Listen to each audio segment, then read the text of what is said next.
Microsoft released technical preview of Windows 10 for Lumia phones last few days, and only a handful selection of phones are now supported.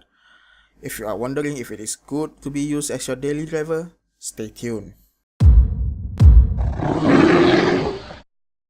All of this video was captured using Project My Screen apps, mainly to show you what's new on the Windows 10.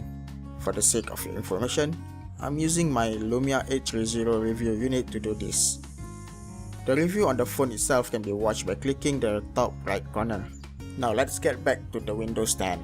Most of the core Windows Phone experience hasn't changed. The phone still wakes up automatically when connected to charger.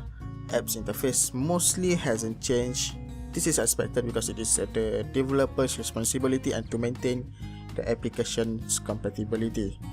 And alarm still doesn't wake up the phone if the phone is turned off.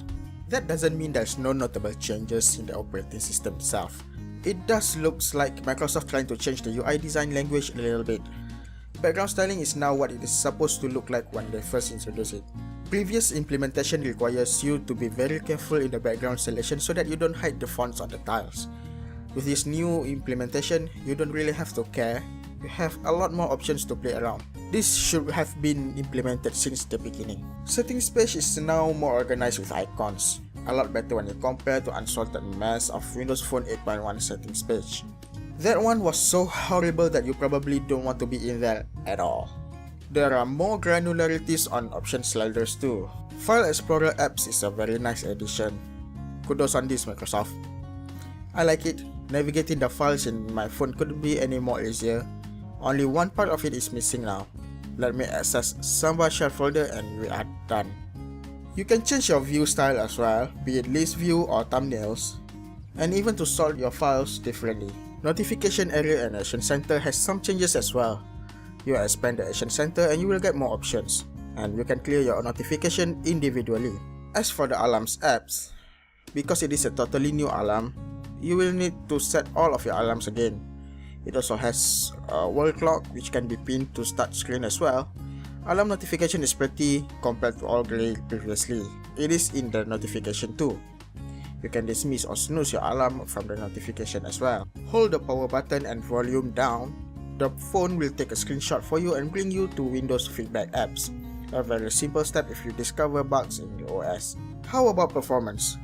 Well, frame rate drops are all over the place in the OS interface and apps.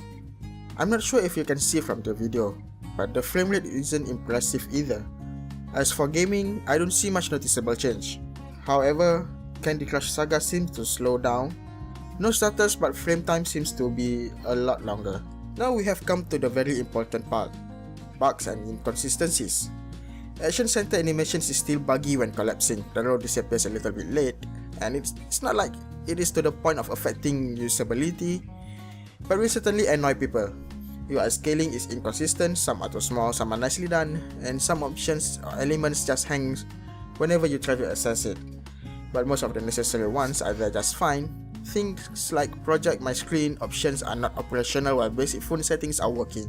As closure, don't rush yourself into this yet if you don't know what you are doing. The reason it is called Technical Preview is because the OS isn't complete yet, and Microsoft is releasing this to get inputs from users who knows what they are doing. Don't come yelling at anybody when you have problems with your phone if you ever decide to install the OS. Instead, go to Feedback app and give the feedback to Microsoft so that they can fix it. I wouldn't recommend this as a daily driver. A lot of things need to be ironed out, unless you are a developer who develop apps for Windows Phone and wants to test your apps on a device with Windows 10. Or you probably just want to preview what's the next version of Windows for phones and willing to help with the development. I would say hold your horses, stay calm, and enjoy your Windows Phone 8.1 at the moment.